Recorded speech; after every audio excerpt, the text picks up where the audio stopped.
நமது கேப்டன் விஜயகாந்த் அவர்களுக்கு கட்சி அலுவலகத்தில் நினைவேந்தல் கூட்டம் இன்று நடைபெற்றது. கட்சி நிர்வாகிகள், பொறுப்பாளர்கள், விஜயபிரபாகரன், பிரேமலதா விஜயகாந்த் போன்றோர் எல்லோரும் கலந்து கொண்டனர். விழாவில் கலந்து கொண்டு கேப்டன் விஜயகாந்த் அவர்களின் உருவப்படத்தை திறந்து வைத்து அந்த நினைவேந்தல் எல்லோரும் அஞ்சலி செலுத்தி வந்தனர்.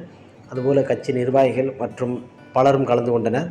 இன்றும் பார்த்தீங்கன்னா கேப்டன் விஜயகாந்த் அவர்கள் நினைவேந்தல் கூட்டத்தில் பார்த்தீங்கன்னா கருட பகவான் அந்த மண்டபத்தை சுற்றி அப்படியே வருது.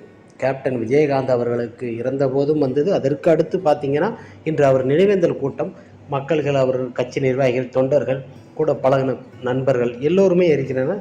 அங்கே பார்த்தீங்கன்னா அந்த மண்டபத்தை சுற்றி கருட பகவான் வருகிறார். அங்கேயும் கேப்டன் வந்துடுவார்.